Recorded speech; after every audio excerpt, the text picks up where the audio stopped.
Lumanon, Hiro Serbato, Hiro Serbato, Hiro Serbato.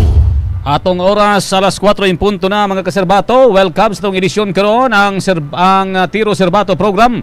Adlaw karon nga Lunes, 24 sa bulan sa Hulyo 2023. Sa gihapon yung alagad sa Serbato Jerry Campos.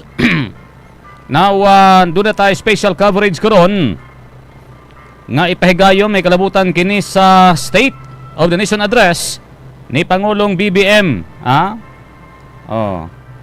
So, kuan Pangulong BBM ang iyang second State of the Nation Address o gani pa man niabot na ang Pangulo karon sa may batasan na complex. Now, as schedule, nga matod pa alas 4 sa hapon magsugod og niya na misakan si Pangulong BBM sa kining gitawag nato nga regular session sa podium area.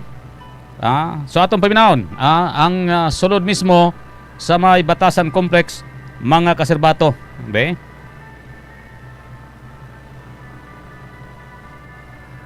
The joint session is called to order. Please remain standing for the singing of the Philippine National Anthem to be led by Ms. Lara Marie Moscardon Maige.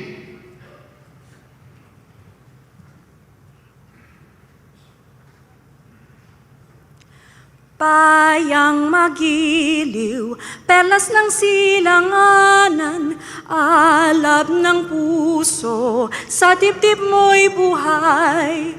Lupang hinirang, tuyan ka ng magiting, sa manlulupig, di ka pasisiil, sa dagat at bundok, sa simoy at sa langit mong bughaw. May dilag ang tula at awit sa paglayang minamahal, ang kislap ng watawat mo'y tagumpay na nagniningning, ang bituin at araw niya kailan pa may di magdidilim, lupa ng araw ng luwalhatit pagsinta, buhay ay langit sa piling mo.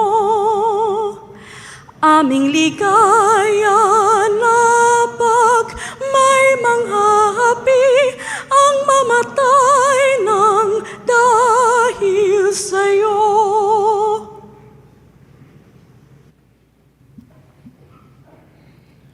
Please remain standing for the nation's prayer. Kindly bow your heads in prayer. O Diyos na makapangyarihan, manlilikha, tagapagbigay buhay at tagapagligtas.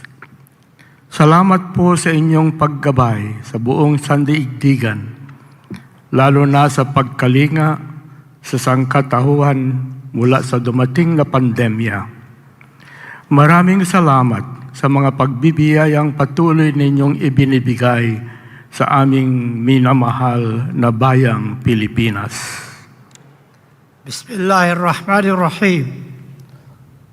Allahumma barik lana hadal ijtima. Sa pagtitipong ito, kasihan niyo po kami ng inyong banan na diwa at liwanag upang ang gawin ito ay magbunga ng ginhawa at kasiyahan sa pang-araw-araw na gawin ito, araw-araw na buhay na sambayanan. Salamat po sa muling pagsigla ng aming ekonomiya sa pag-unlad ng agrikultura at turismo, pag-inam ng education at pagkalahatan pang-agat ng ibang sektor ng serbisyo, production at pangangalakal na nagbibigay sa amin ng pagkain at kabuhayan. Rabbana atina fid dunya hasanatan wa fil akhirati hasanatan wa qina adhaban nar. Walhamdulillahi rabbil alamin. Salamat po sa matibay na bigkis ng aming pamilya at lipunan. nakalakip ng kaloob niyong matibay na pananampalataya sa inyo, at ang aming pananalig sa pamahalaan ay sama-samang bumuo ng aming matibay na pundasyon bilang isang bayan. Ang pamilya, pamahalaan, at pananalig namin sa inyo, Ama, ang siya rin naming sandigan, kanlungan, at bukal ng lakas sa pagharap at pananagumpay sa maraming hamon ng buhay. Salamat po sa pag-iral ng kapayapaan at kaayusan sa gitna at sa kabila ng iba't ibang pananaw, sa marubdob at masiglang diskurso ng aming demokrasya. Tulungan niyo po kami upang makamit ang mas malalim, matibay, malawak na kapayapaan sa ikabubuti ng lahat. Akayin niyo po kami sa pagpapaunlad panglalo ng ekonomiya upang makarating ang mas maraming biyaya sa bawat tahanang Pilipino. Kalakip nito, bigyan niyo rin po kami ng dunong at pagkakaisa sa pagharap at pangangasiwa ng hamon ng climate change. Maghari po kayo ng ganap ang inyong banal na diwa sa puso at isip ng aming mga mamamayan at mga pinuno, mga mambabatas, namamahala at mga hukom, 10 ng kanilang mga tauhan, upang ang buong katapatan, ang paglilingkod nila at kagandahang loob na manguna sila at maglingkod tungo sa mapayapa, makatarungan, maayos, maunlad, masagana at masayang pamumuhay ng buong sambayanan. Itinatalaga po namin ang gawain ito sa inyo pong mabunyi at dakilang pangalan.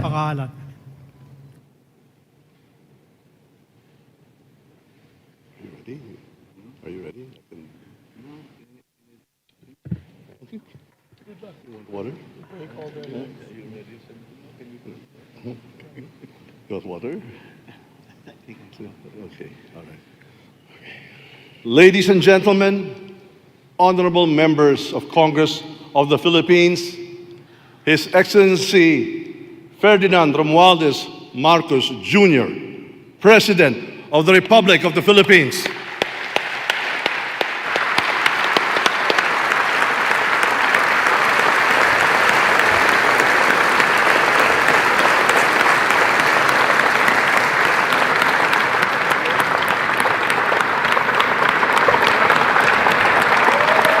Thank you.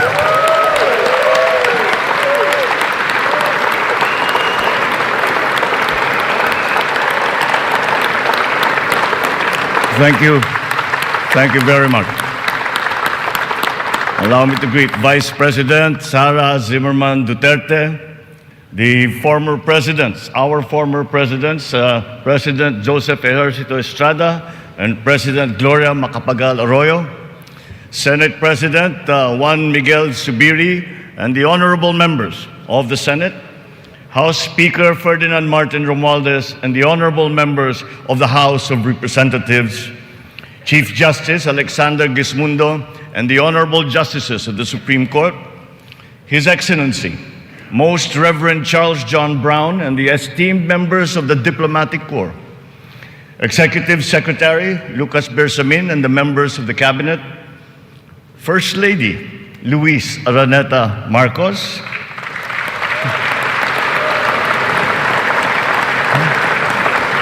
former First Lady Imelda Romualdez Marcos, other distinguished guests, mga minamahal kong kababayan, ladies and gentlemen, magandang hapon po sa inyong lahat.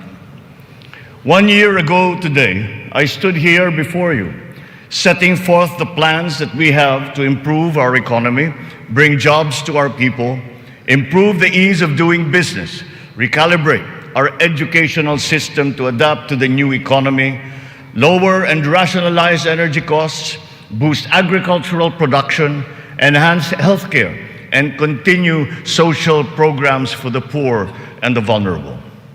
Let me now report to the people on the successes that we can now lay claim to, and also the challenges that we continue to face. Last year, we emphasized certain strong headwinds that were confronting us along with the rest of the world in our post-pandemic economic recovery. And the biggest problem that we encountered was inflation.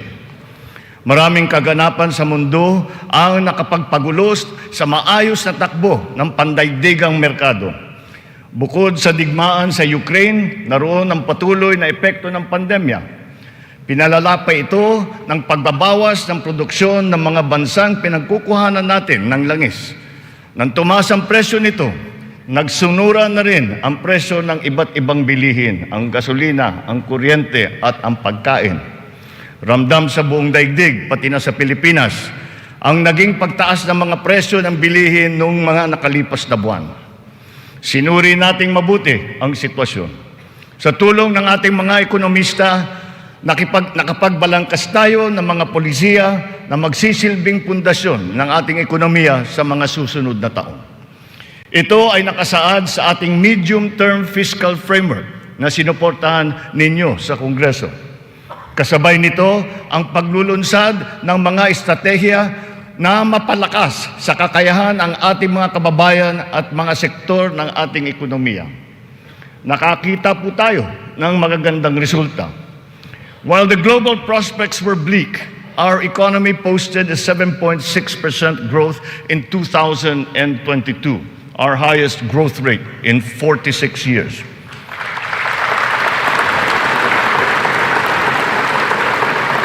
For the first quarter of this year, our growth has registered at 6.4%. It remains within our target of 6 to 7% for 2023. We are still considered to be amongst the fastest growing economies in the Asian region and in the world. It is a testament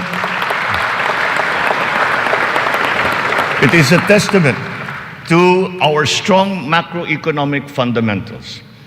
Our financial system, the nerve center of our economy, remains strong and stable. Banks, the transmission arms of our monetary policy, have strong capital and liquidity positions. Stimulated by the relaxation of pandemic restrictions, transactions once again have flourished alongside the booming e-commerce that was undeterred by the pandemic in 2022. The digital economy contributed 2 trillion pesos, the equivalent of 9.4% of our GDP. The economy is revived and rejuvenated, backstopped by a favorable enabling environment and the strong rule of law. This year, the World Bank projects a 6% overall growth rate, well within the range of our targets for the year. It is anchored on strong local demand, underpinned by consumer spending, and draws strength from the BPO industry and, of course, the steady flow of remittances and the continuing jobs recovery. Inflation rate is moving in the right direction. From 8.7% in January, our inflation has continued to ease up in all regions, settling now at 5.4% for June. What this means is that in spite of all the difficulties, we are transforming the economy. We are stabilizing the prices of all critical commodities. According to the Bangko Sentral, inflation is expected to ease further by the close of the year and projected at 2.9% by 2024.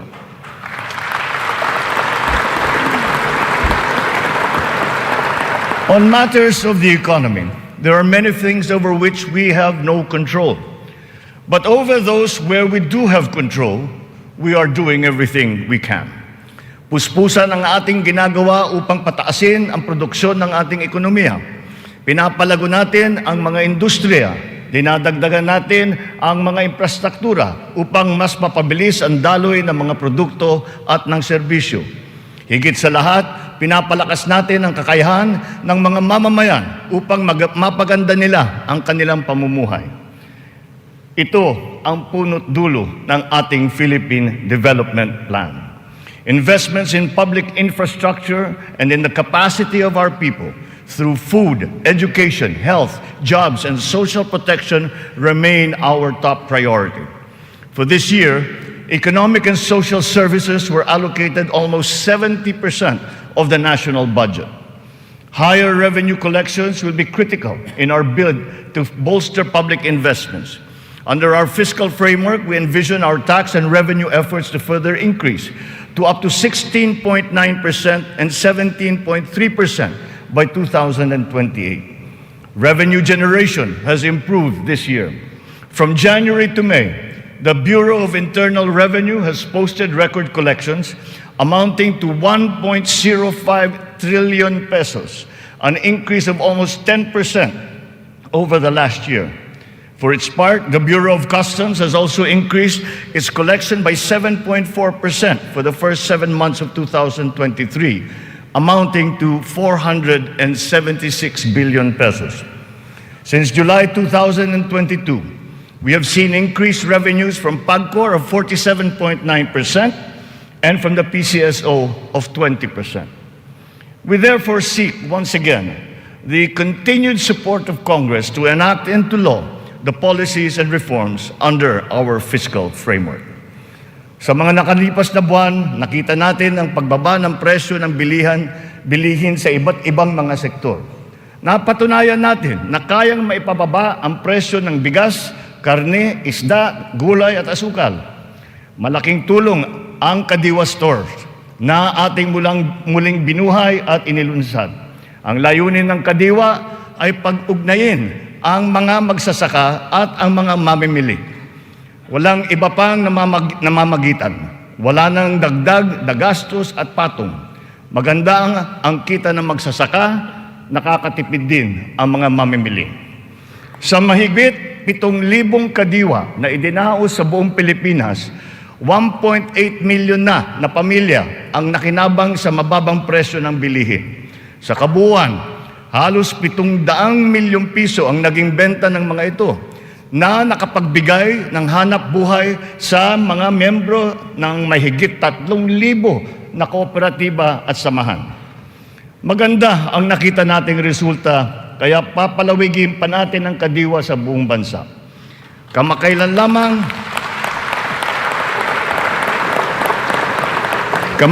lamang ay nagsanib puwersa na ang mga ahensya ng pamahalaan upang lalo pang patibayin ang Kadiwa. Katuwang natin dito ang buong sektor ng agrikultura at ang lokal na pamahalaan. Our aim is to boost our local agricultural production through consolidation, modernization, mechanization, and improvement of value chains, augmented by timely and calibrated importation as needed. Nakita nating tumaas ng 2.2% ang sektor ng agrikultura sa unang 3 buwan ng taong ito.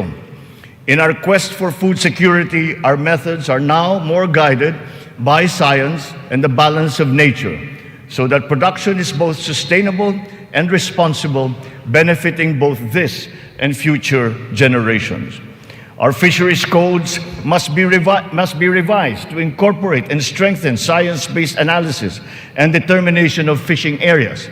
This approach will protect both the interests of our fisherfolk and our fisheries and aquatic resources. To this end, we will seek the support of Congress to amend the code to guarantee sustainable development of our fisheries sector in harmony with environmental balance.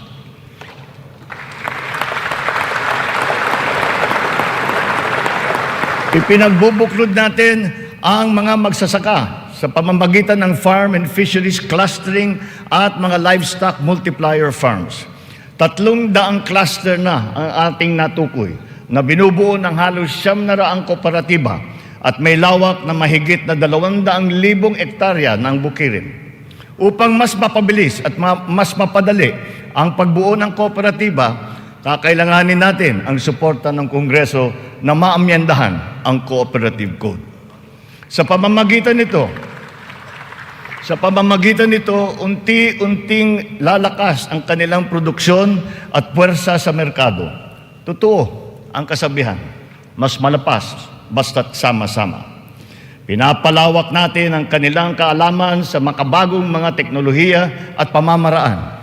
Isa na rito ang paggamit ng biofertilizer na gawa sa Pilipinas at subok din at maaasahan Sa balanced fertilizer strategy, gaganda ang ani ng mga magsasaka. Hindi na nila kailangan pang umasa sa mas mahal at imported na fertilizer. Bilang tulong sa mga magsasaka, namigay ang pamahalaan ng mahigit 28,000 mga makabagong makinarya at mga kagamitan sa iba't ibang dako ng Pilipinas.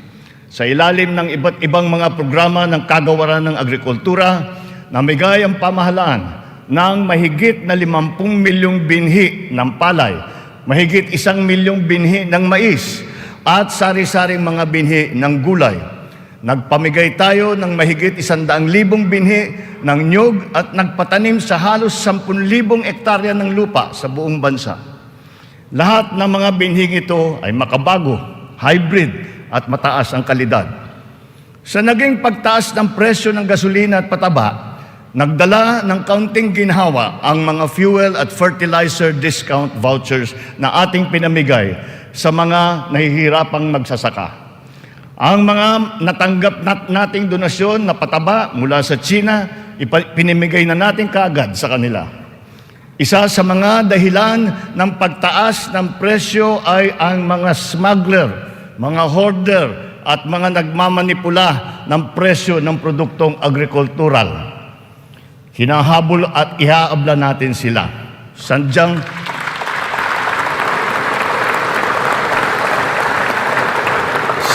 hindi tama ang kanilang gawain at hindi rin ito tugma sa ating magandang layunin.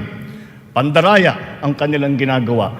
Napapahamak hindi lamang ang mga magsasaka, kundi tayo rin mga mamimili. Kaya hindi natin papayagan ang ganitong kalakaran. Bilang na ang mga araw ng mga smuggler at hoarder na yan.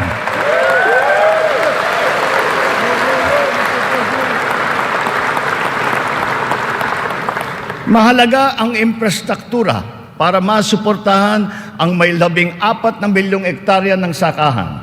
Inayos natin ang geo-agri-map ng mga farm-to-market roads ng buong bansa upang maidugtong mabuti ang mga sakahan sa mga pamilihan. Alinsunod dito, karagdagang 600 kilometro ng mga FMR ang ating nilatag sa iba't ibang panig ng bansa. Binigyan din natin ng patubig ang mahigit na 49,000 hektarya ng bukirin sa buong Pilipinas. Nagpagawa tayo ng halos 4,000 mga karagdagang fabrication lab, production at cold storage facility na magagamit ng lahat. Sa tulong ng Kongreso, nakapagpatayo tayo ng 24 na multi-species hatcheries upang maparami ang produksyon ng mga isda. Nakabantay tayo sa anumang banta ng mga sakit at peste na maaring dumapo sa mga pananim at alagang hayop. Malapit na tayong magkaroon ng mga epektibong gamot at bakuna labang sa mga ito. Samantala, pinapalakas natin ang biosecurity levels ng mga alagang hayop bilang panlaban sa sakit. Tayo rin ay naghahanda sa El Nino na nagbabadyang tumama sa mga darating na buwan. Nagsimula na tayong maghanda at ang mga buffer stock at ang mga kagamitang patubig ay hinahanda na. Kung kinakailangan, magsasagawa pa tayo ng cloud seeding upang makapagdala ng ulan. Kasabay ng lahat na ito, hinihimok din natin ang ating sambayanan na magtipid ng tubig para sa malawakang paghanda sa banta ng tagtuyot. Tulad ng ating ipinangako, ipinagpatuloy natin ang reformang pansakahan. Mahalagang haligi ito ng sektor ng agrikultura na ating inaayos. Nitong nakalipas na taon, mahigit 70,000 titulo ng lupa ang ginawad sa mga benepisyaryo ng reformang agraryo.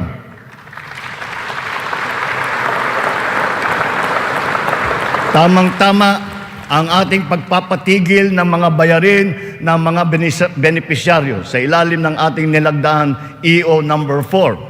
1 taon mula nung aking unang SONA na isabatas na ang bagong Agrarian Emancipation Act.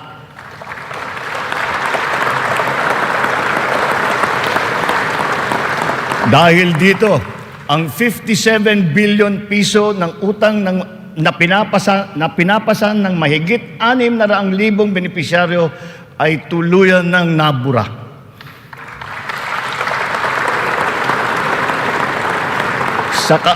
Sa ngalan ng mga magsasakang ito at ang kanilang mga pamilya, maraming salamat muli sa ating mga mambabatas.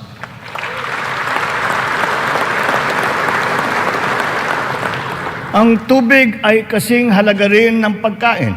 Kailangan natin tiyakin na may sapat at malinis na tubig para sa lahat at sa mga susunod na salinlahi.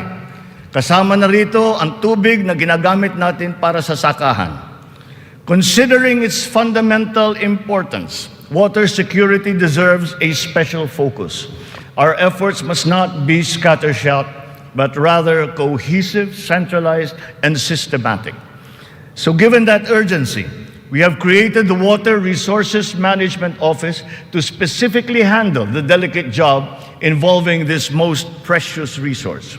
Nakikipag-ugnayan tayo sa Kongreso upang maipasa ang batas para sa pagbuo ng isang Department of Water Resource Management.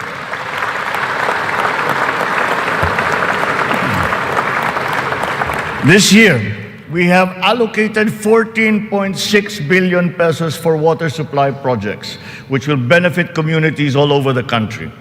Recently, the water supply of NCR and Rizal received a significant boost from the first phase of the Wawa Bulk Water Supply Project. The water supply will increase as the project enters the second phase.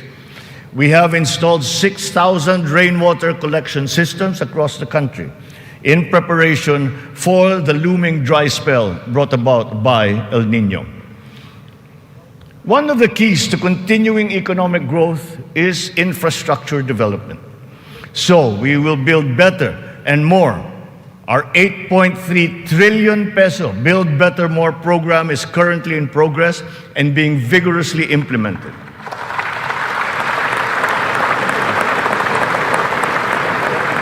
Ang buong bansa ay makikinabang sa 174 na proyekto sa ilalim ng programang ito. Hindi lamang natin pinapagpatuloy ang mga nasimulan ng mga proyekto, lalo pa natin pinapalawak. Kaya naman, ang 123 proyekto dito sa Build Better More program ay bago. The flagship projects cover investments in the areas of physical connectivity, water resources, agriculture, health, digital connectivity, and energy. Physical connectivity infrastructure, such as roads and bridges, seaports, airports, mass transport, account for 83% of this program. Our infrastructure spending will stay at 5 to 6% of our GDP.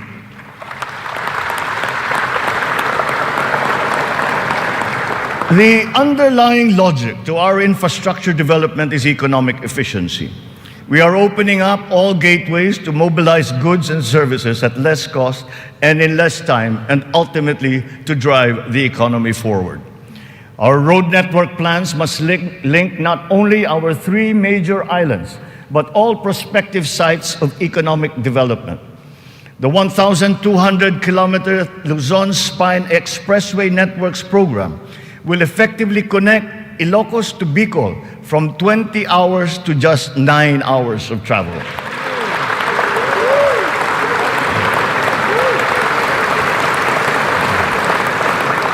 Under the Mega Bridge program, 12 bridges totaling 90 kilometers will be constructed, connecting islands and areas separated by waters. The program notably includes the Bataan-Cavite Interlink Bridge and the Panay-Guimaras-Negros Island Bridges, each spanning 32 kilometers, and also the Samal Island Davao City Connector Bridge. As of June this year, we have constructed, maintained, and upgraded more than 4,000 kilometers of roads and around 500 bridges across the country. Crucial airport and port development projects across the country have also been completed, including Cebu Pier's 88 Smart Port and the new passenger terminal buildings of Clark Airport and the Port of Calapan.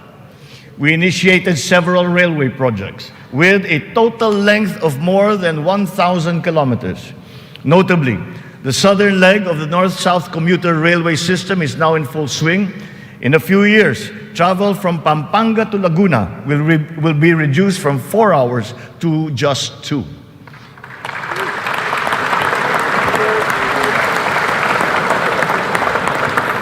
Intermodal connectivity will also be a primary consideration. Roads, bridges, and mass transport systems will be interconnected. This network will provide access and passage to vital and bustling economic markets, such as agriculture hubs, tourism sites, and key business districts. For strategic financing, some of the nation's high-priority projects can now look to the newly established Maharlika Investment Fund without the added debt burden. In pooling a small fraction of the considerable but underutilized government funds, the funds shall be used to make high-impact and profitable investments, such as the Build Better More program. The gains from the fund shall be reinvested into the country's economic well-being. To ensure sound financial management, a group of internationally recognized economic managers shall oversee the operations of the fund, guided by the principles of transparency and accountability. This guarantees that investment decisions will be based on financial considerations alone, absent any political influence.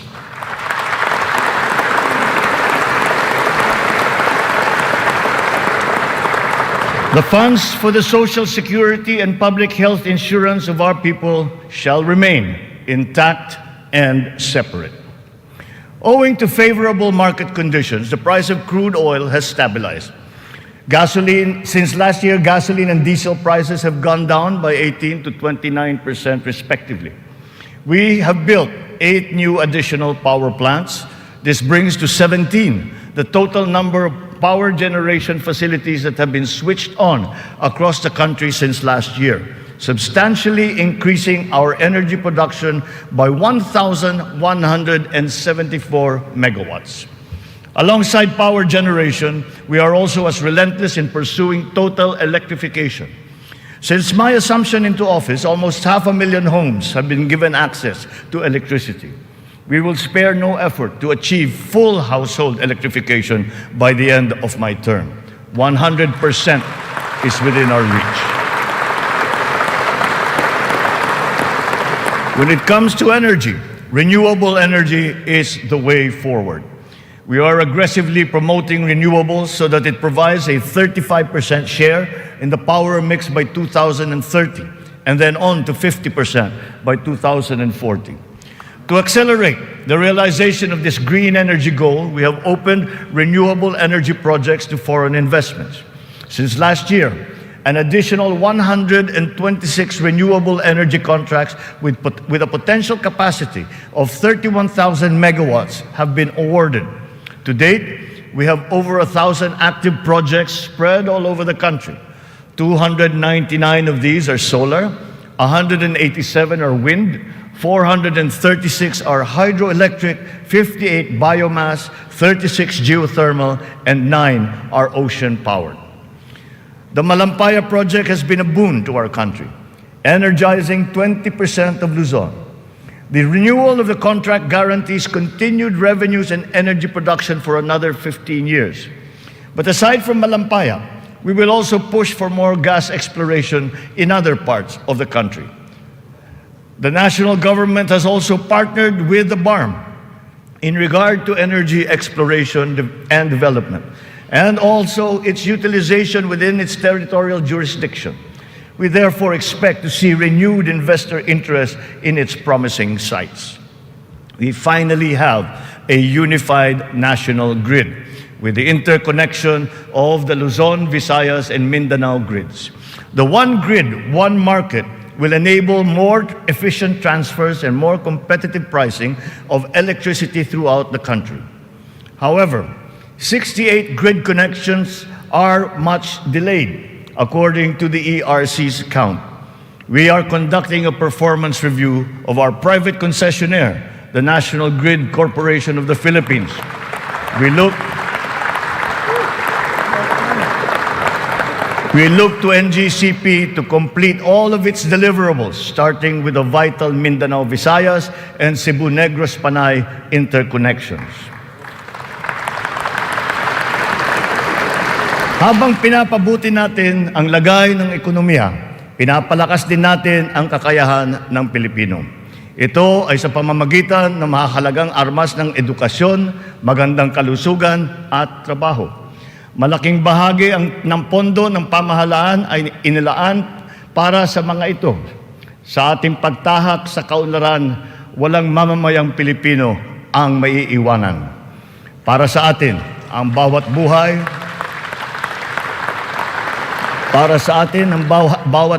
ay mahalaga.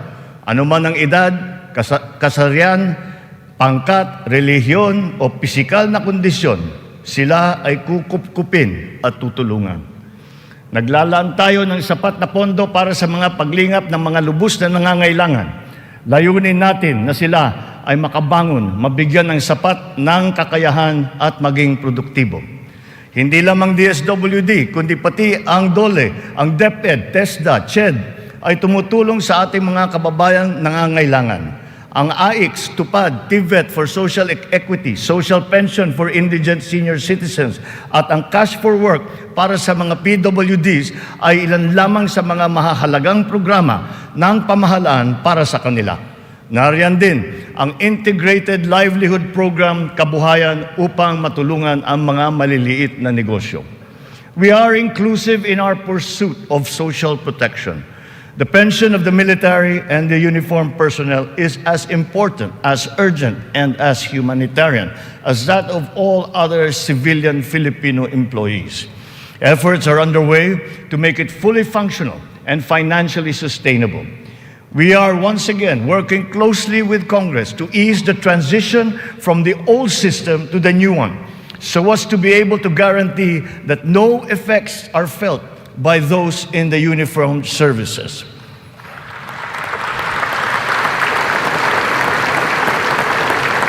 Nagsisimula ang lahat sa edukasyon. Ito ay para palakasin ang isip at kakayahan ng bawat Pilipino. Ang ating butihing Vice Presidente, nakalihim din ng kagawaran ng edukasyon, ay tumutulong upang tiyakin na ang bawat batang Pilipino ay mabibigyan ng nararapat at kalidad na edukasyon.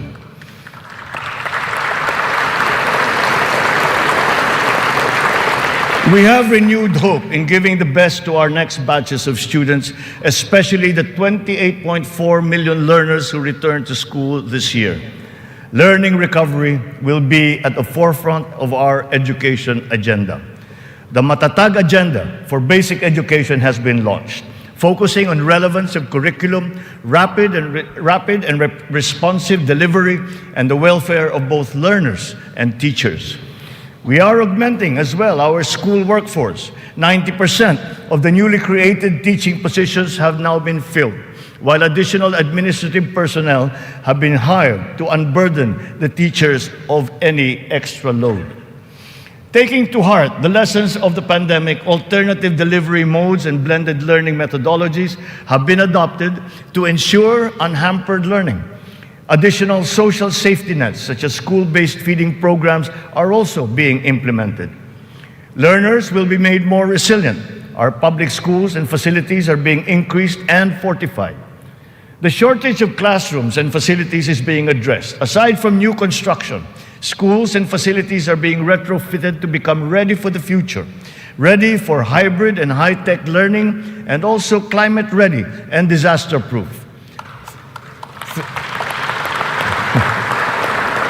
Through the DepEd Partnership Assistance Portal, private sector partners continue their assistance in the rehabilitation and improvement of schools as part of their corporate social responsibility programs. We are recalibrating the K-10 curriculum to ensure that it is always relevant, responsive, and at par with international standards. Literacy and numeracy skills need to be strengthened. The virtue of good citizenship and sense of community are also now integrated into our curriculum. We continue to exhaust all efforts to keep our young people away from the sinister influences in the dark corners of society. We are making available to them their participation in formal schooling, alternative learning, non-diploma courses, or in technical vocational education and training, or TVET. TVET continues to prove itself to be an empowering educational intervention. There are many examples of how its graduates have gone on to secure competitive technical jobs. Since last year, more than 1 million Filipinos graduated from the TVET, 1/3 of whom were TESDA scholars. More and more of our higher education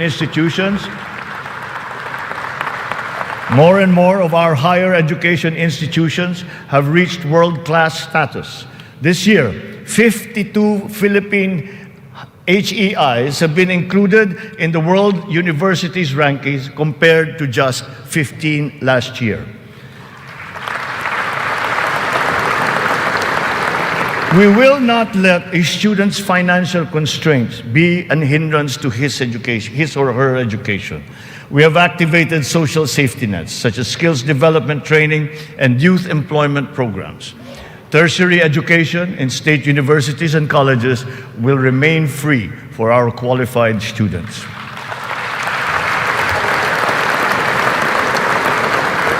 Last year, out of the 4.1 million enrolled college students, almost 50% were beneficiaries of the country's free higher education under the Universal Access to Quality Tertiary Education program. Deserving and talented students without the financial capacity to attend school will not be left behind in this education agenda. A culture of innovation, working hand in glove with a culture of entrepreneurship, must be fostered. This is Philippinovation. Science and technology, especially R&D, will be at its foundation. The DOST leads the development of our capabilities in science, technology, and innovation. Science and technology-related scholarships are made available for the talented and technically gifted students from high school all the way to graduate school. To address the challenge of staying at the cutting edge of technology, 44 renowned Filipino scientists in diverse areas of expertise have returned home under the Balik Scientist program. They will undertake research in various priority fields and will be supported by upgraded facilities and R&D funding.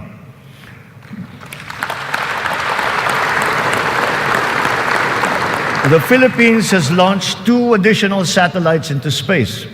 Together with the first satellite, they will track weather, predict storms, evaluate soil and water supplies, analyze shifts in population, and be used for traffic management, geohazard mapping, risk assessment, and even including security and defense. Science, technology, and innovation will drive the quality and competitiveness of our workforce, as well as our manufacturing, export, creative, and service industries, in existing markets and in new ones waiting to be explored. The bane of the mismatch between jobs and skills among our workforce is being rectified through strengthened government, industry, labor, academe partnerships, and the continuous reskilling and upskilling training programs that we have put before our workforce. For our seafarers to continue to excel, maritime education in the Philippines has been strengthened. This will progress and solidify our country's position as a global maritime hub through the steady supply of competent Filipino seafarers to foreign merchant marine vessels. The question about the European Union's recognition of the standards of training of Filipino seafarers has, after 17 years, finally been resolved.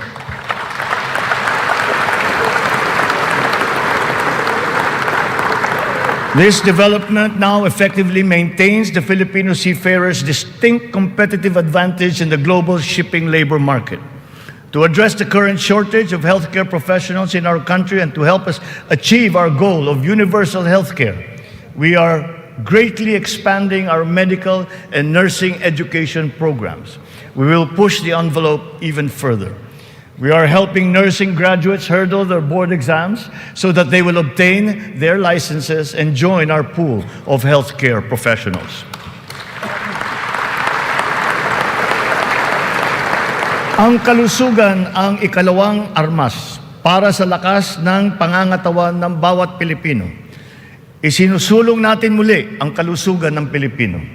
We are now refocusing our health priorities, applying the lessons learned from the pandemic and addressing the weaknesses that it has exposed. Healthier communities and lifestyles are our advocacy.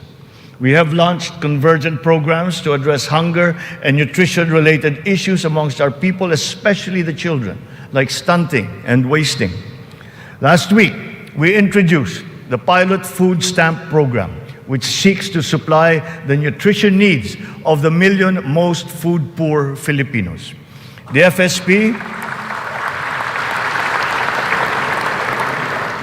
FSP shall complement our nutrition continuity programs, such as the First 1,000 Days program, which ensures nourishment for the first 3 years of a child's life. The supplemental feeding program is for our children attending daycare centers. The K-6 program will feed kindergarten to grade 6 public school students who are suffering from wasting and severe malnutrition. We are catching up on the routine vaccinations of our children. As of this year, more than 80% of our eligible children have been vaccinated against measles, rubella, and polio. Nananawagan ako sa lahat ng mga magulang na kumplituhin ang mga bakuna ng kanilang mga anak at magtungo sa pinakamalapit na health center para sa mga libreng bakuna. The whole of society must exert efforts to suppress the alarming rise of tuberculosis and HIV/AIDS. To stem the tide, the strategic plan is to ensure early diagnosis and treatment and ample testing sites and medications. Our healthcare system is undergoing structural changes. Public health facilities are being increased, both in number and in capability. Last year, more than 3,400 projects were completed. To improve capacity for specialized medical treatment, specialty centers in various fields are being established and integrated into our government hospitals. And the last year, additional 60 specialty centers have been opened to the public. Just last week, we inspected the site of what will soon be a 5-hectare multi-specialty center in Pampanga, which will specialize in pediatrics, cardiology, kidney, and cancer treatment.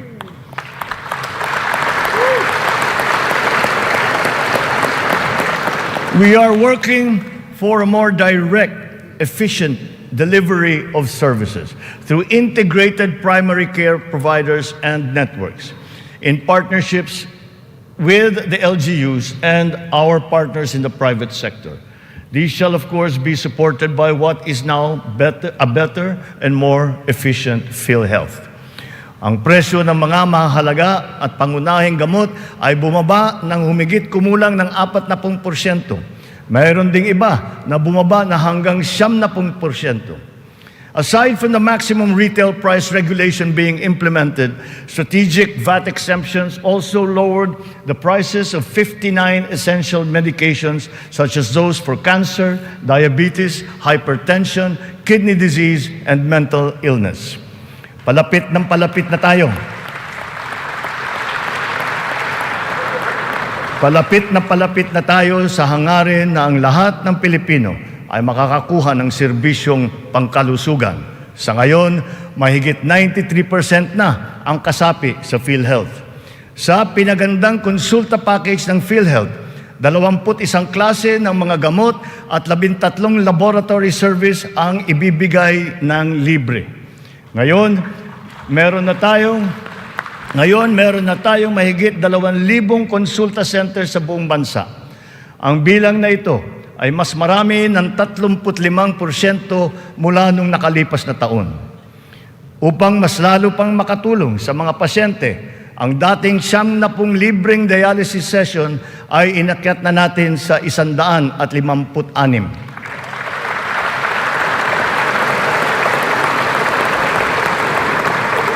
Mga kababayan, libre na po ngayon ang dialysis para sa karamihan ng Pilipino.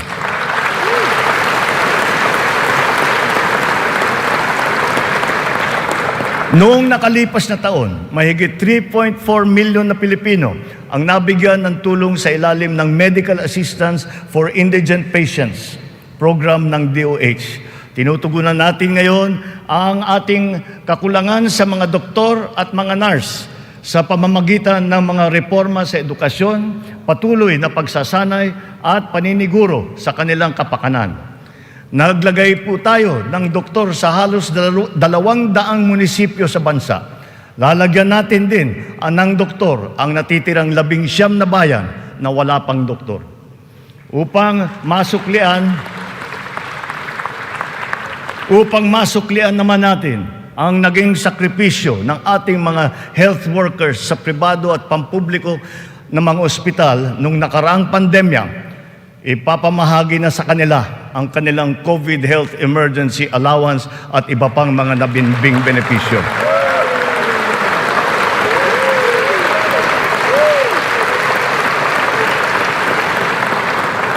Kasabay ng pangangalaga natin sa edukasyon at kalusugan ng ating mamamayan, tinitiyak din natin na may sapat at magandang hanap buhay sa loob at maging sa labas ng bansa. As of May this year, our employment rate rose to 95.7%, clear proof of the improvement from the severe unemployment that we experienced during the height of the pandemic. Employment then was at a low of 82.4%. But even with our current high level of employment, we must do more. We will generate additional jobs for the remaining 4.3% of our workforce, as well as for the 11.7% underemployed Filipinos seeking better employment opportunities. Under the banner of our fast-growing economy, we are aggressive in our investment in business promotions and facilitations. For that, we have not limited ourselves to the local economy, but we have looked to the global economy for partnerships and agreements. Our independent foreign policy, a friend to all and enemy of none, has proven effective. We have formed strategic alliances with our traditional and newfound partners in the international community. We have embarked on foreign trips to promote the interest of the country for peace building and for mutually beneficial purposes. These economic missions have yielded an estimated total investment value of 3.9 trillion pesos or 71 billion US dollars, with a potential to generate 175,000 jobs. The implementation of recent economic reforms is underway. BOI-approved investment projects have reached 1.2 trillion pesos during our first year, while other strategic investments approved for processing through the newly established green lanes amount now to 230 billion pesos. Our existing bilateral and multilateral trade agreements, notably within the ASEAN framework, and with Japan and with Europe, and allow us to leverage our competitive advantages and reap economic benefits. We will continue to forge more of these international partnerships that will lead to a more balanced trade strategy and a healthier economic position. The Regional Comprehensive Economic Partnership, or RCEP, is now in force.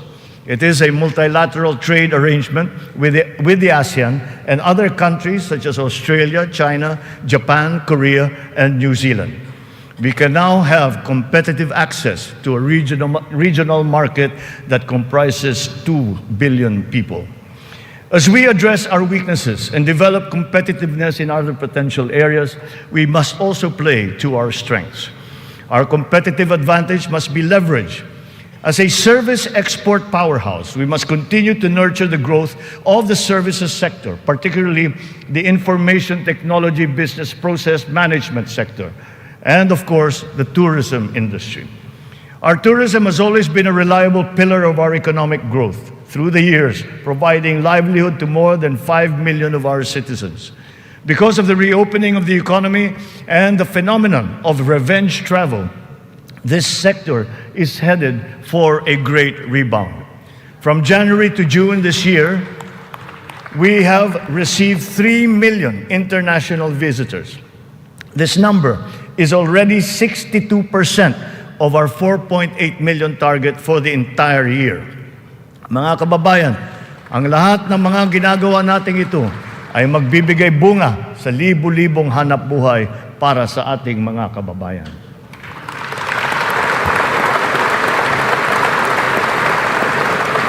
To create these investment opportunities, we must ensure that an enabling business environment is in place, that there is peace and order, and that the rule of law governs. We will solidify our country's reputation as an attractive and reliable investment destination. Building on institutional reforms of recent years, we have created green lanes for strategic investments and expedited the business processes in various sectors and investment modalities. A progressive and rationalized system of taxation is a component of the ease of doing business. The CREATE law has made our corporate tax and incentive schemes equitable and business-friendly. There are more structural tax reforms that must be introduced to allow us to reach our socio-economic targets. Digitalization is the call of today, not the call of the future, not the call of the future, but of the present.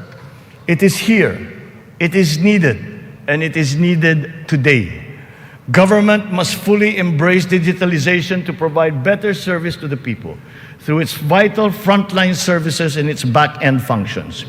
Digitalization will support the government's data-driven and science-based planning and decision-making. It is the greatest, most powerful tool, not just to improve the ease of doing business, but also against many forms of graft and corruption. Data shows that digitalization, in conjunction with government streamlining efforts, has significantly boosted efficiency. Notable examples are in the areas of government payments, company and business registrations, issuance of permits and licenses, loan applications, and revenue collection. All our digitalization efforts will be linked to our payment systems, whose digital transformation has been accelerating at a remarkable rate. Digital payments accounted for 42% of the total retail payments made in 2022, whether by businesses or individuals or by the government. Its high trajectory is now well positioned to achieve Bangko Central's target of 50% of total retail payments by this year. The eGov.ph app has also been launched.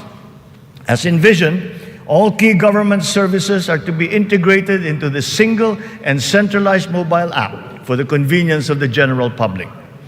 The national ID system will be at the core of this digitally transformed network of government services. It will fundamentally change the lives of each Filipino. At 87% total registration, we are now closer to establishing a complete, accurate, and reliable digital database of our own for the entire population. This has already been integrated into the eGov.ph app and can be now accessed by our citizens. Consistent with this transformative policy direction, all government offices must then ensure that their vital services are digitalized immediately. In response to this call, the Department of Migrant Workers launched last week the Department of Migrant Workers Mobile to make the journey of our overseas Filipino workers easier. Because of system upgrades, our internet speed has improved. As of June of this year, our fixed broadband speed ranks 47th amongst 180 countries. This ranking is 11 places higher than it was last year. Our mobile internet speed is now ranked at 83 out of 142 countries, which is 8 places higher than it was last year. There will be more improvements as our internet infrastructure undergoes further upgrades. Earlier this year, Starlink went live in the Philippines, now providing high-speed satellite broadband connectivity. Our national fiber backbone and broadband ng MASA projects will also deliver high connectivity and high-speed internet. We are prioritizing geographically isolated and disadvantaged areas. The DICT has been directed to consolidate all these digitalized government services into the eGov.ph app, to establish the National Government Portal and the Philippine Business Data Bank to improve the internet speed in our country. With our e-commerce roadmap firmly in place, We are poised to take this digitalization drive further and beyond, utilizing e-commerce to take full advantage of new technologies. The first bill that I signed into law was the SIM Registration Act, because we are mindful of the risks and vulnerabilities that can lead to negative consequences.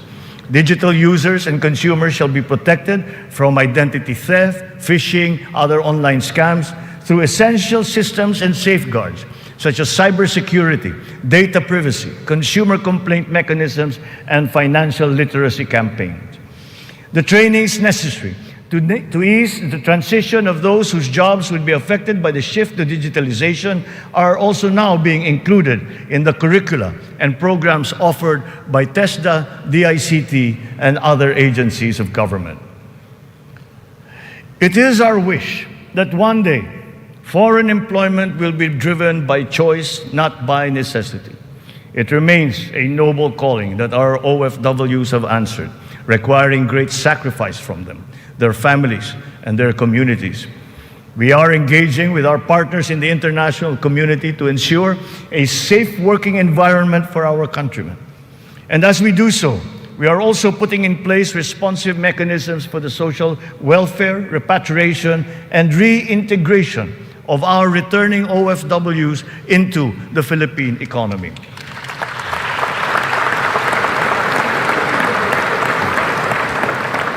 As the world economy reopens, we are witnessing a rise in overseas Filipino deployment. In 2022, the number has increased by 62%. OFWs continue to send in historically high remittances, solidifying their role in our transformative economic growth. In 2022, our OFWs contributed $32.5 billion, or roughly 1.8 trillion pesos, to our economy. Several countries have also signified interest to explore bilateral labor cooperation with the Philippines in the areas of healthcare, tourism, hospitality, engineering, construction, and information technology. Recently, we signed agreements with Singapore, Austria, and the province of Alberta in Canada. Our priority is to ensure that the principles of ethical recruitment, fair employment, and the safe and orderly migration of our people are embodied in our agreements with other countries.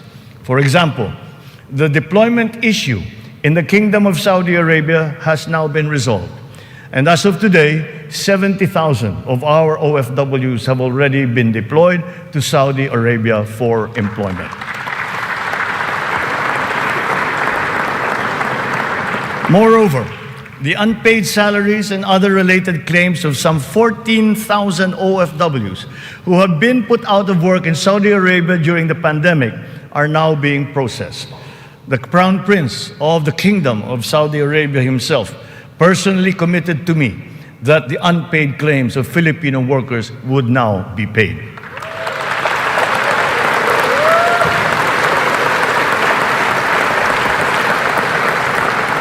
The continued employment of some 50,000 workers and the deployment of many more Filipino seafarers aboard EU vessels has also been assured. The lesson for us is that our education and skills training must always be attuned to the high, exacting, and constantly evolving global standards. Sa pagsusumikap ng mga mamamayan, walang hindi kakayanin. Kahit ang mga matatayog na pangarap ay maaabot, kasama ang inaasam na tahanan. Katuwang natin ang lokal na pamahalaan at pribadong sektor upang matulungan ang Pilipino sa pangangailangan ng pabahay. Patuloy ang serbisyo ng Pag-ibig Fund upang makatulong sa kanyang 15 milyong membro para makabili ng bahay. Sa nakarang taon, mahigit 100,000 ang kumuha ng housing loan sa Pag-ibig na nagkakahalaga ng 117 billion na piso. Ito ang pinakamataas ng bilang sa buong kasaysayan ng Pag-ibig.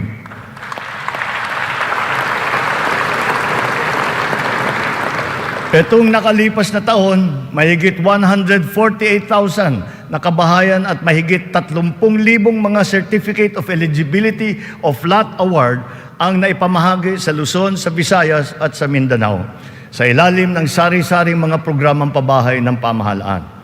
Mahigit 35,000 residential free patent at agricultural patent titles naman ang naibigay sa mga benepisyaryo nito sa buong bansa.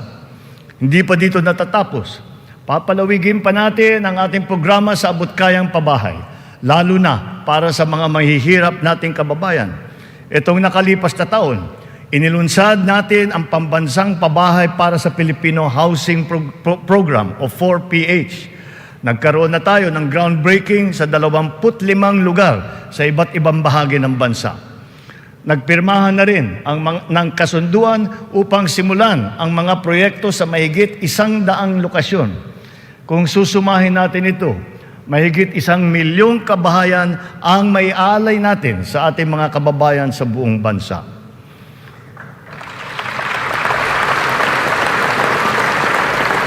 The building blocks of progressive, livable, and sustainable communities will never be complete without appropriate and responsible action to mitigate and to adapt to the effects of climate change.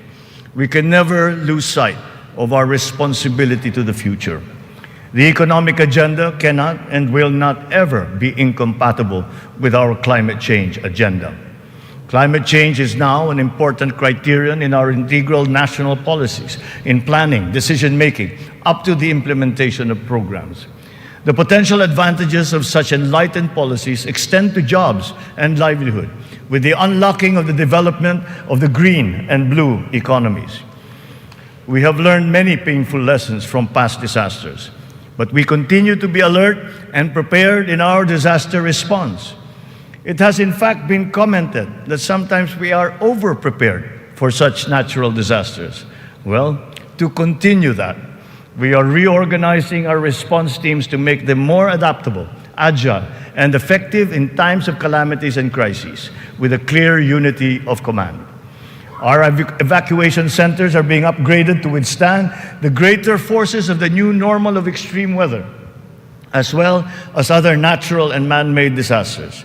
Furthermore, new evacuation centers are also being built, of which 55 have already been completed. We remain committed to global decarbonization goals and the reduction of our carbon footprint. We preserve and protect the treasure that is our forests. Their value to the environment, to the ecology, and the economy is incalculable. We have adopted the concept of the circular economy, using nature as our model. The aim is to keep raw materials in a closed loop. In our world with scarce resources, the circular economy allows us to fully use these resources, minimize waste, and reduce the need for new resources, just as it is in nature. Just like our climate change action, this new system requires the participation of all sectors of society, up to each individual citizen, for it to succeed. Only a whole of government and whole of society approach will enable us to do all of these. It is necessary to apply all the resources that are at hand if we are to progress as quickly as we need to. Collaboration is the key between and among government offices, and between government and the private sector, between industries and the academe, between government and international partners, and most importantly, collaboration between and among our populace. Kakailanganin natin ng tulong at kakayahan ng buong pamahalaan at ng buong bansa. And so, we shall do the same for the next 5 years. We seek not only to become more effective, but more, to become truly transformative. This approach will be operationalized through the interagency cooperations, as well as through coordinated efforts between and among the 3 branches of government and the independent constitutional bodies. We have organized private sector advisory councils and national local mechanisms to establish the needed linkages. Once again, on this same principle, I urge the government to enact a new government procurement law and a new government auditing code.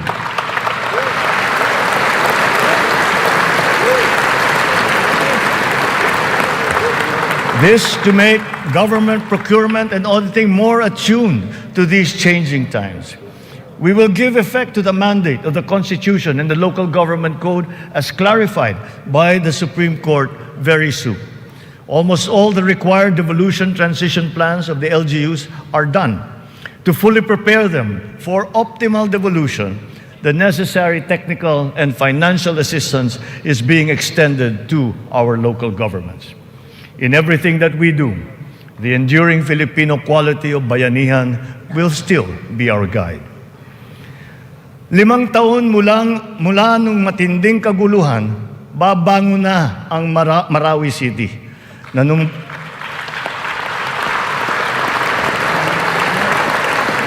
Nanunumbalik na ang sigla sa pamayanan, maraming proyekto ang nakumpleto at mga infrastrukturang naitatayo. Kasalukuyan na tayo nagpoproseso ng tulong pinansyal para sa mga biktima ng Marawi Siege upang sila ay makapagsimula muli. Naway mamayani ang pag-asa. Naway magpatuloy ang pagkakaisa, pagmamatyag at paghahangad ng kapayapaan at kaunlaran. We are proud of the progress that the BARM has taken. It will be self-governing. It will be self-governing, it will be progressive, and it will be effective. But this was only made possible because of the cooperation of all key groups. We talked to the local governments, the royal families, the MNLF, the MILF. We're all consulted and represented in this transition phase. The international community has also supported us in this smooth transition. Former adversaries are now partners in peace. Its functions have been defined, and its basic laws are now being written. Through the BARM, we have strengthened the nation's prospects for finally achieving sustainable progress anchored on a true and lasting peace in southern Philippines. We will continue to support the progress of the BARM, apace with our singular vision for all Filipinos.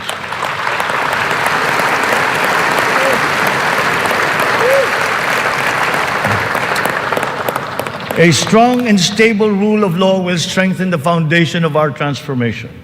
Our police and armed forces are being strengthened and modernized to be more effective in maintaining peace and order and in defending our sovereignty. We fully support the judiciary's efforts to improve the justice system and to protect constitutional rights. The campaign against illegal drugs continues, but it has taken on a new face.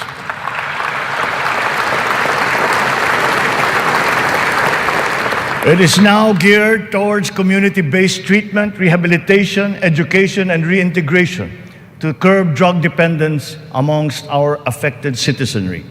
Last year, we launched the Buhay Ingatan, Droga'y Ayawan, or BIDA program and established an additional 102 Balay Silangan Reformation Centers nationwide. We will relentlessly continue our fight against drug syndicates, shutting down their illegal activities,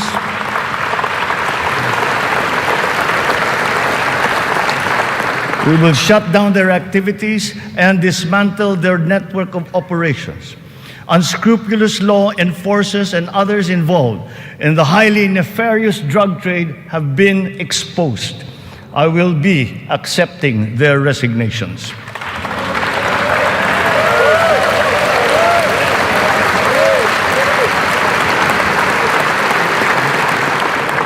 In their stead, we will install individuals with unquestionable integrity who will be effective and trustworthy in handling the task of eliminating this dreaded and corrosive social curse.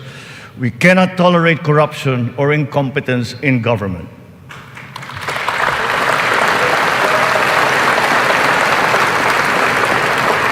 For almost half a century, some of our fellow Filipinos have taken to arms to make their views known and felt.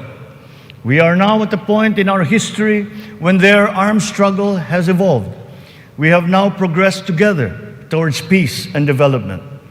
We have incorporated capacity building and social protection into our reintegration programs to guarantee full decommissioning of former combatants.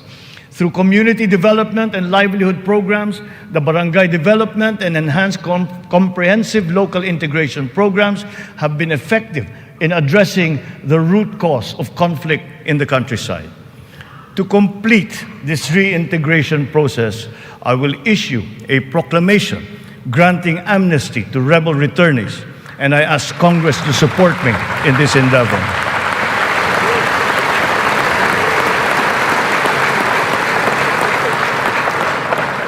Our journey to progress requires not only unity and social cohesion amongst our people. It is also imperative that our nation remains intact and inviolable, our sovereignty preserved. We will protect our sovereign rights and preserve our territorial integrity in defense of a rules-based international order.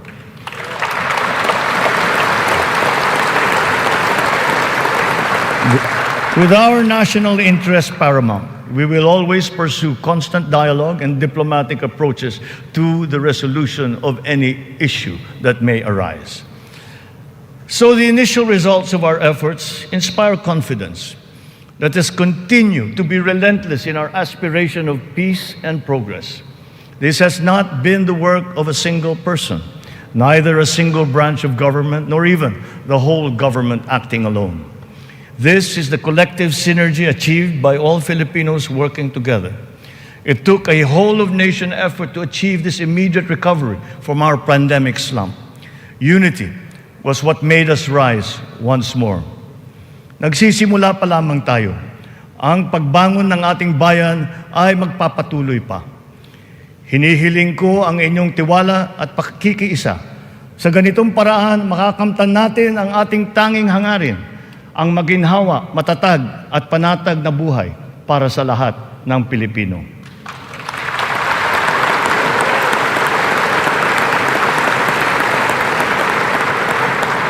Makikipagtulungan tayo ng mabuti sa Kongreso para sa mga mahahalagang batas na kinakailangan para sa ating tuloy-tuloy na pag-ahon. And once again, I appeal to Congress for its support for the following priority legislations. The essential tax measures under our medium-term fiscal framework, such as excise tax on single-use plastics, VAT on digital services, rationalization of mining fiscal regime, motor vehicle users charge, road users tax, the military and uniform personnel pension, amendment of the Fisheries Code, amendment of the Anti-Agricultural Smuggling Act, amendment of the Cooperative Code, new government procurement law, new government auditing code, anti-financial account scamming, Tatak Pinoy law, the blue economy law, ease of paying taxes, LGU income classification, and the Philippine Immigration Act. In the past year, it has been a source of great hope and optimism to me to now know that there is an enormous pool of highly competent and dedicated workers serving in our government. It is up to us to provide good leadership and guidance.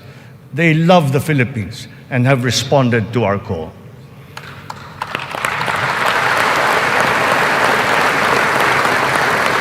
I have stated before that my confidence in our future was grounded in our world-class quality workforce. Be they the farmers in the field, corporate giants, government officials, school teachers, health workers, or employees. That confidence has been further buoyed by the demonstration of love for the Philippines. Every Filipino has unanimously risen to the challenge that we have made to them to be part of our nation's future. Handa silang maghandog ng tulong dahil mahal nila ang kanilang kapwa Pilipino at mahal na mahal nila ang Pilipinas. And thus, with this in my heart, I know that the state of the nation is sound and is improving. Dumating na po ang bagong Pilipinas. Maraming salamat po sa inyo.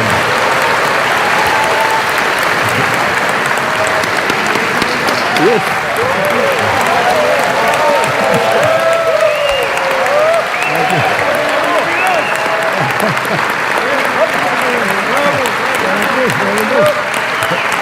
Thank you. All right.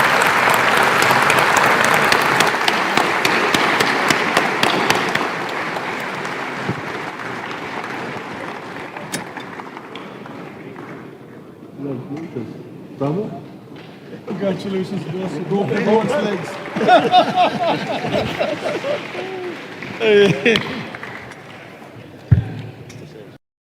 On the address. part of the Senate, the joint session of the House of Representatives, the joint session is adjourned. Serbado. Oh, paminahon sa nato partner kay murag basig na pa yung mga side comments. Wala na. Sige partner, ha? Hero Serbado. Kay kung nato sa PTV4 napa ni mga kining gitawag nato nga mga comment, mga reaksyon. Gwapo ha ba din ako sa camera partner oh. Moday sa kita kong ulo basig nabuyagan ko. Hero Serbado. So ing ana ang kahimtang or sitwasyon, I don't know kung sa reaksyon kaganiha sa atong mga listeners kaya ng buntag, kung aduna ba nausan atong na-mention kay mismo gani ang sweldo sa mga mamumuo o sa atong mga teachers o sa mga health workers murag wala gyud na specify sa atong presidente. Subot pasabot, wa sa tay sweldo nga asahan ron ha. Hero Serbado. Atong oras alas 5:20 na, mubalik ta man lamang sa pahinumdom. Kadiyot lang, standby sa mga kaserbato. Hero Serbado. News, music, and information all in one station. Mapapakinggan kahit saan ka man. Mas klaro at komprehensibo. Ito ang Radyo Serbado. Radyo Serbado. Kung radyo ang hisgutan, Radyo Serbado ang masaligan. D3 Bio. Ako si Brian, taas akong sugar, akong sama dugay kaayo maayo, pero sukad niinom ko sa D3 Bio, dali lang naayo akong sama. D3 Bio. Ang D3 nga may visyo. Ang visyo nga may D3. Papalit sa mga D3 Bio. D3 Bio. Ako si Aying, galabad yun ang aking ulo kung usaon pagpagamay. Kisulayan ako ginom ang D3 Bio. 2 weeks pa lang, namatikdan na gid nako ang pagluwag sa akong mga kalsones ug paggamay sa akong buyon. D3 Bio. Ang D3 nga may visyo. Ang visyo nga may D3. Papalit sa mga butika.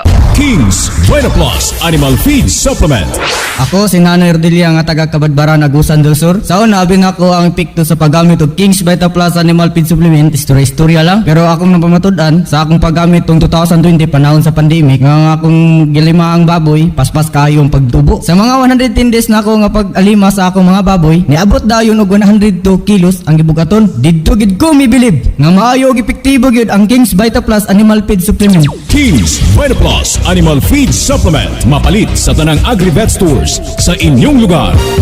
Ngano ang Kings Vita Plus Animal Feed Supplement ang nangunang feed supplement nga gipili sa kadaghanan sa mga nagabuhi og baboy. Tungod ang Kings Vita Plus Animal Feed Supplement ang pinakakumpleto nga feed supplement nga puno sa vitamins ug minerals ug nag-inusarang giaprobahan sa Bureau of Animal Industry. Ginagarantiya nga kutob sa nakagamit sa Kings Vita Plus Animal Feed Supplement nakaangkon sa resulta sa himsog, bugat ug maayong klase sa karne ug layo sa sakit. Simple lang gamiton. I-mix ang usa ka kutsara sa 3 ka kilo nga feeds o usa ka galon nga tubig ug ihatag kini adlaw-adlaw. Ang Kings Vita Plus Animal Feed Supplement mapalit sa Luzon, Visayas ug Mindanao.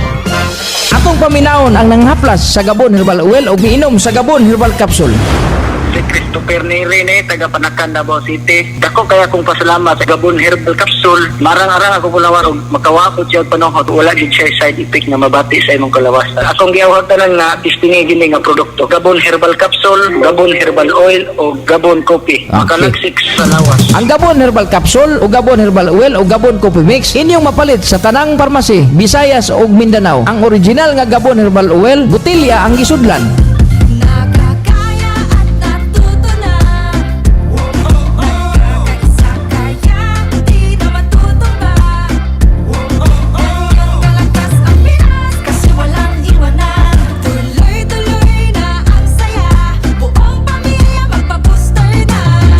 Na-update ang imong proteksyon, mahimong booster karon.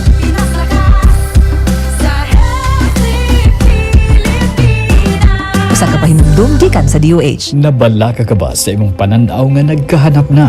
Higala, aniya na ang bagong supplement nga para sa imong problemadong mga mata. Introducing iTone Ang iTone usa ka bagong supplement para sa mata nga adunay bilberry extract, usa ka kusgan nga antioxidant ug anti-inflammatory, lutein nga pangpatinaw sa pananaw ug beta-carotene nga makatabang og likay para sa mga kasagarang sakit gumikan sa pangidaron. Ang iTone makatabang usab nga maibsan ang pagpanluha-luha, pagpangatol, panghapdos ug pamula nga resulta sa pagkauga sa mata. Ayaw paglangan, adtua ang pinakaduol nga butika ug gamit na sa iTone. Sa iTone, mas hapsay ang imong paminaw, mas tinaw imong pananaw. FDA approved. Exclusively distributed by DJ Trade. Excellent health, excellent life, EXL Makabuhay Plus. Hindi pa huli ang lahat para sa'yo. Hindi ka nagtagumpay sa mga plano mo. Hindi pa huli ang lahat. Nagkaroon ka ng malala na sakit. Hindi pa huli ang lahat. Gusto mong magkaroon ng magandang estado ng kalusugan. Hindi pa huli ang lahat. Tandaan mo ka makabuhay. Ang mahalaga, ingatan at alagaan ang iyong sarili. Maaabot mo yan sa tulong ng EXL Makabuhay Plus Dietary Supplement at EXL Coffee Mix 17-in-1. Excellent health, excellent life sa EXL lamang Makabuhay. Ato paminawan ang usa ka pasyente nga nigamit og iBerry. Ako si Raldina Aliaga, 74 anyos, nagtuyo sa poblasyon Baungon, Bukidnon. Kung sa ganito ang imong problema sa mata? Nakadungro ko sa radio bahin sa iBerry. Kini akong gisuwayan kay aduna ko'y katarak. Gigamit ko kini kaduha sa usa ka adlaw. Ug karon nagpasalamat ako dako sa inyong product. Balik ang kahayag sa akong pananaw. Kayong salamat. Okay. Sulay ang pinakabago nga iBerry Gold na akiniog 10mg nga lutein. Mas barato kaysa sa ubang nga brand. Ang iBerry Gold mapalit sa inyong suking butika. Atangi og paminawa matag adlaw Sabado, 1:30 hangtod 2:00 sa hapon. Ang programa sa City Information Office sa siyudad sa Butuan. Mga programa ni Honorable Mayor Rone Vicente Lagnada. Uban ang tinubukang puwersa sa City Public Information Office. Mga programa sa atong mayor na inyong makita o inyong matagamtaman kung kamo mulibot sa siyudad sa Butuan. Busa ayaw sitpiata ang pagpaminaw sa programa sa local government unit sa Butuan City. Diri lamang sa 103.1 Radio Serbato Butuan. Daghang salamat.